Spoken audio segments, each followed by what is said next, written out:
Hey traders, Nick here. End of the day, doing homework. Somebody in the chat room just jumped in and said, did Tesla have a loose, what do they call it? Loose footing or some loose support?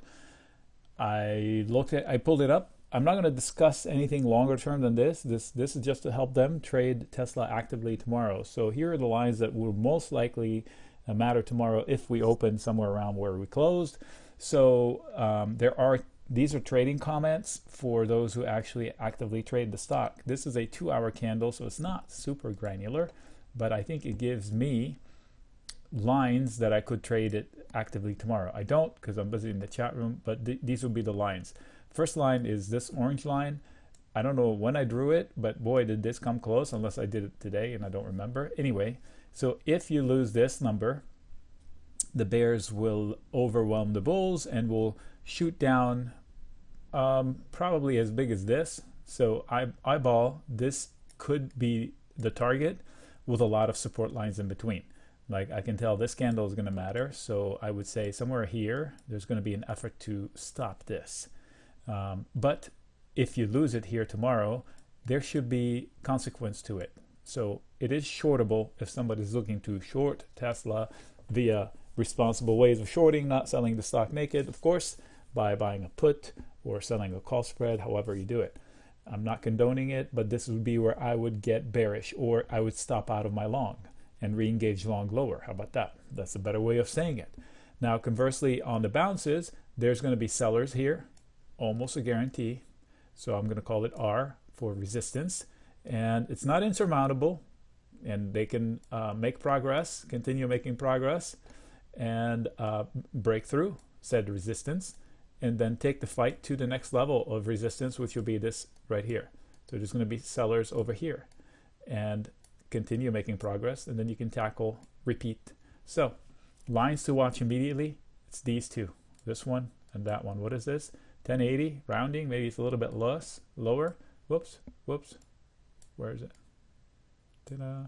So just under here, and this is a nice just under here.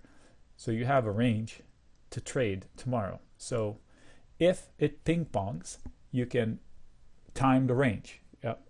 Fade, get long, fade, get long. Let's say you get long here, you must put a stop. That's what I would do. I would immediately put a stop. If it breaks through here, I'm out.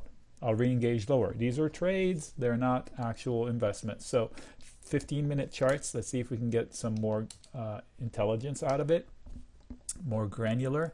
So on the 15-minute, you can see a descending pattern, right? The day ended bearish for everybody, so it's nothing against Tesla. The low range, that's the same line. That's the same line. So now we know it's 1072, not 1080. And this one is a clean line of 952 and 963. So chances are they won't get here unless they have intentions of losing it. A solid balance is 970.9, so 971. That's a good place to catch the falling knife and capitulate out down here. Sellers at 1030, sellers at 1040, sellers at 1060, sellers at 10, whatever we said that, 1071. But you take that out, you burst at 1090. Another battle here. So it's a tough slog up.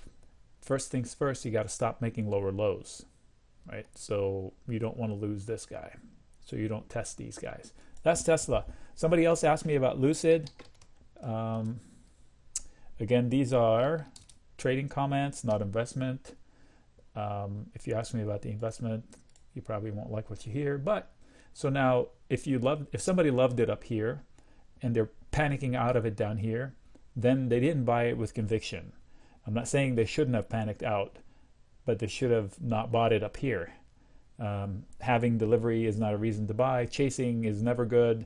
There's always a dip. Why don't you buy it on a dip? This is a dip. Is it buyable? If I look left, yes. This is a fight, and it is theoretically buyable dip. Would I buy it? No, because they couldn't hold this one. This is a 2-hour candle, so this is today. They fell. I don't know if there was a headline. Did they have earnings? No, but something happened. They were down 20%. Oh, did they come out with a convertible note so diluted the stock? Maybe they did. Yeah, you're welcome. You love the company. That's what it does to you.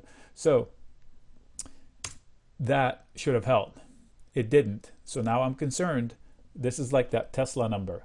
So if that's the case, then I'm not going to tell you how low it can go, but the next level of support, if this continues lower, is 34.20 to 33 rounding.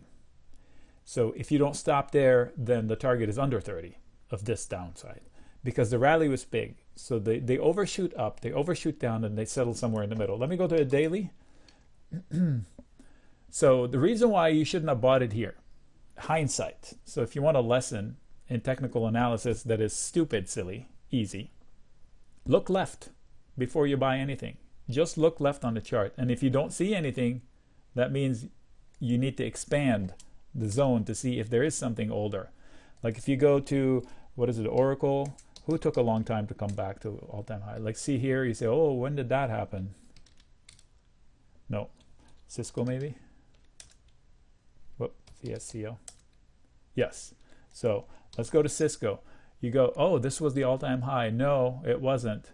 So weekly. This was the all-time high. No, it wasn't. Monthly.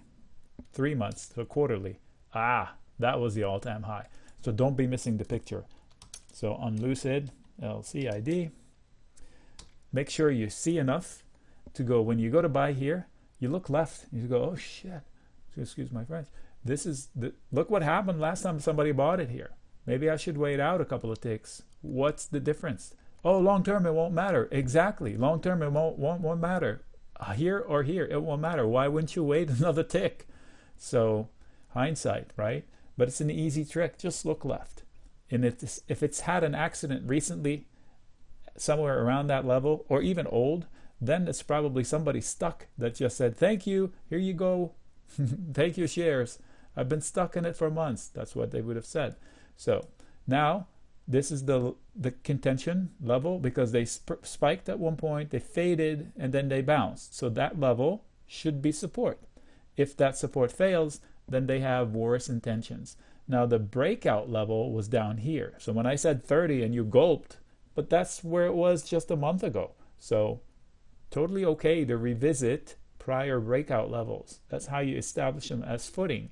So if indeed it goes to here, it's sad, but it's not the end run, because now they have all of this as support and they level up if they're honest about it, meaning they don't go below this. Now this becomes a floor to build a better base for this battle eventually. Now when this breaks out, even I would get long for trade because it's a giant cup and handle that has giant upside potential. I would be shocked if that happens anytime soon, but I will be trading it up if it does. Therefore, this is not a negative mention about Lucid. It should find support. If it doesn't, then I would get out and try again later, because you will have excellent support below that. Later.